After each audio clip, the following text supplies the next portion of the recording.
Hello and welcome back to my All Ball podcast. We're titling this one The Return because yes, I'm your host Larry Flynn returning to do my second podcast, but also because we'll discuss a few notable returns. Josh Hart decided to come back to Villanova for his senior season, a great move for the Nova Nation. What does Hart's return mean for Villanova next season and for him personally and his NBA prospects going forward?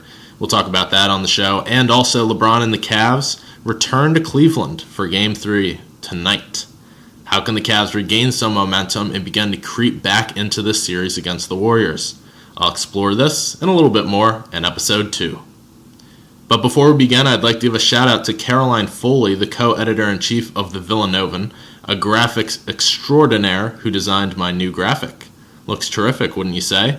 We have the little V on Ochefu's shorts as he's going up for the slam dunk. It's a great logo. Thanks again to Caroline for doing that for me. Speaking of the Villanovan, I wrote an article for the paper during the season about Josh Hart. Its title, A Star is Born. I wrote it during mid-January when Hart was the leading scorer on the team and the player who, nationally, most analysts and fans regarded as the best player on the Wildcats. I harkened back to December 6, 2014, the date of a routine Villanova blowout of St. Joe's. We sure have blown out St. Joe's a lot in the last couple years. So it was pretty mundane, a pretty average game, but it was the first time in Hart's career that he led the team in scoring. Only 12 points, which goes to show the balance of Villanova's offense that night. Jay Wright had this to say of Hart after his performance. Quote, "I'm telling you, Hart could average 20 right now. On this team, we just don't need someone to do that. He's one of our best defensive players, one of our best rebounders, definitely our best energy guy. He brings so much to our team. You'll see that in years to come, that there's a lot more there." So let's fast forward a bit to the Wildcats' loss to Providence. Remember that one with the blizzard and all that craziness going on in Philadelphia? Well, according to just about everyone, Hart didn't have a great game. Perhaps he was even partly to blame for Villanova's loss. Yeah, well, Hart still had 18 points, 5 boards, 2 steals. And that 18 points on 8 of 18 shooting. Not so bad. Here's what Jay told me after the game. That was not a good game for him, but his bad game is 18 and 5. So it was around this time that I began to think about Hart as an NBA player. It didn't just seem plausible, it seemed likely. Let's fast forward again to April 4th, 2016, the greatest day of my life, and probably yours too if you're a Villanova fan. Daniel Ochefu wiped the floor, Ryan Arcidiacono made the pass, Chris Jenkins made the shot. Josh Hart simply provided space along the wing. He was one of the 2 players not to really have an impact on that final play. And correct me if I'm wrong, but it seemed as though most of the fanfare following Nova's national championship win surrounded Jenkins, Arch, and Ochefu. Maybe recreating the play on ESPN, or simply through articles, blogs, or TV appearances. And maybe, somehow, between one more year chance, Hart kind of got lost in the shuffle. But Hart went further than Chris Jenkins in the NBA draft process. He made his decision on the 23rd of May. That was a Tuesday. It was one day before the final withdrawal date for the NBA draft. Hart overall didn't impress much in pre-draft workouts, according to NBA scouts. He was active defensively. His offensive game still left much to be desired. In scrimmages amongst other players, a few scrimmages which I watched personally, Hart often scored the fewest points on his team and honestly didn't show much of an ability to create his own shot. So after talking to scouts, Hart decided to return to Nova. On to next year. One more year it is. Some people wondered if Dylan Ennis's decision to transfer to Oregon after the 2015 season actually helped out the Wildcats. And I'm not going to argue for or against that, but I guess you can't argue with the result. The same does not go for Josh Hart. Jay Wright will return as leading scorer and a key veteran presence on an increasingly youthful team. So Hart starts again. That's a given. Hart probably leads the team in scoring. There's no doubt that this is a fantastic move for the Wildcats. But is it a good move for Josh Hart personally long term? Many fans in favor of Hart's return point to Buddy Hield as an example of what staying in school can do to someone's draft stock. Hield would be a great model for Hart to follow. Hield jumped from 17.4 points per game on 14 shot attempts to 25 points per game on only 2 more shot attempts, 16 total per game, between his junior and senior seasons. Hield improved his slashing ability, most notably, as well as his off-the-dribble shooting. So Hart really could follow the exact same model.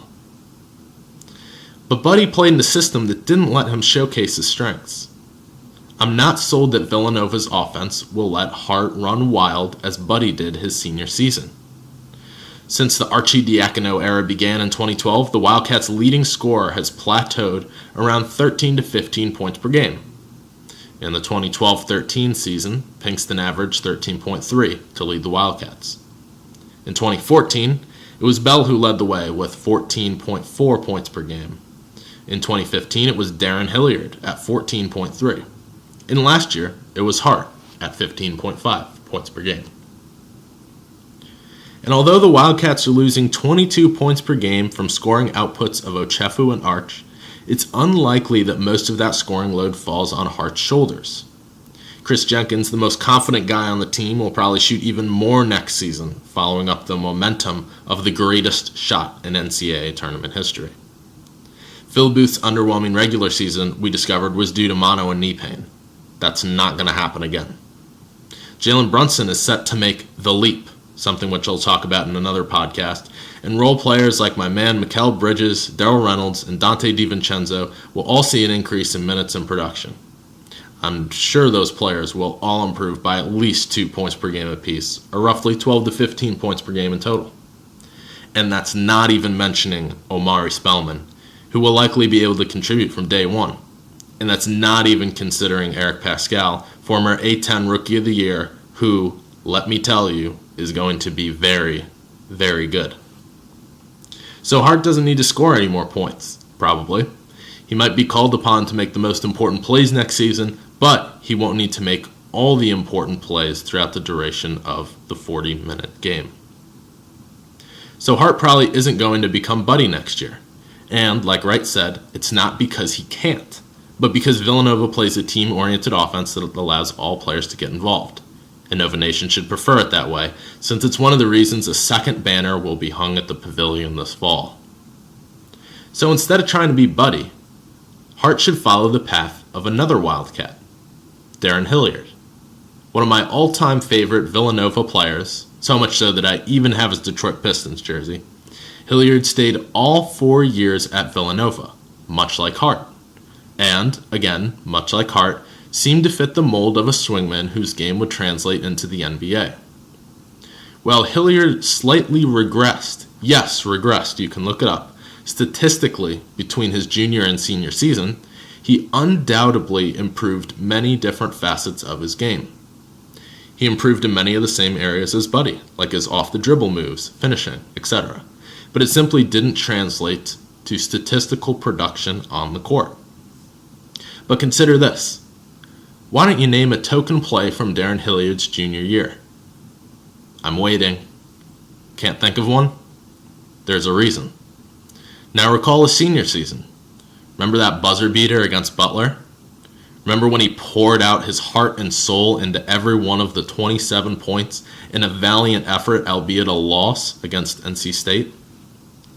So Hilliard may not have improved much statistically, but he certainly had a larger impact in Villanova's success between junior and senior year. So Hart may not average more points. It might not look like he's making some sort of grandiose leap, and he's probably not going to look like Buddy Hield. But he may be even more instrumental to Villanova's success next year. And maybe, just maybe, he'll find himself on an NBA roster in 2017. Agree or disagree? Let me know what you think on my Twitter. That's at @LFlynn_NBA Nova, or in the comment section below. Some other quick Villanova notes. Daniel Ochefu worked out for the Hawks, Lakers, and Rockets over the weekend. I'll talk more about Ochefu and Ryan Arcidiacono and their NBA chances in another podcast coming up. Here's a sneak preview. I think teams should give them a shot, especially in the second round. I'll explain why in another podcast, so stay tuned. On to a bit of NBA talk to switch gears, where the Cavaliers return to Cleveland tonight. they face the daunting possibility of a 3-0 deficit if they lose tonight. And if they go down 0-3, you know what's happening. It's back-to-back for the Warriors. So much has been made about the roles of Kyrie Irving and Kevin Love in these finals. Some have even dared to say that this is the worst supporting cast that LeBron has had in the finals. Apparently they didn't watch last year. Regardless, it's undeniable that these two players, Kyrie and Kevin, must step up in Game 3. But to me, Kyrie has always been the number 2 since LeBron's arrival in Cleveland. Kevin Love seems to be the clear-cut third wheel in the Cavs hierarchy, at least in terms of touches offensively and usage. So to me, it's the most important aspect for the Cavaliers to get Kyrie Irving going in Game 3. Kevin Love, well, that'd be a nice surprise. But it's most important to get Kyrie going. So how do the Cavs do that? Here's a few quick ideas. In the first 2 games, Tyronn Lue began the second quarter with LeBron James running the second unit. My suggestion, play Irving to begin the second. Let him get it going with his own unit. He can get more touches this way, not impeded by the presence of LeBron James offensively, and can kind of get the crowd behind him in Cleveland. I think it would be a good move for Lue to consider in Game 3. Another thought, how about more pick and roll? Kyrie Irving is in the 80th percentile in points per possession in the pick and roll during these playoffs. That is a high on the Cavs by about 35%. I know that the Cavs should consider more off-ball screening as well, but if they're going to screen on the ball, don't have the ball be in LeBron's hands or in JR's hands or in Shumpert's hands. Get the ball in Kyrie Irving's hands in the pick and roll and get LeBron, Love, Thompson, or Fry setting picks. And let Kyrie get creative and comfortable.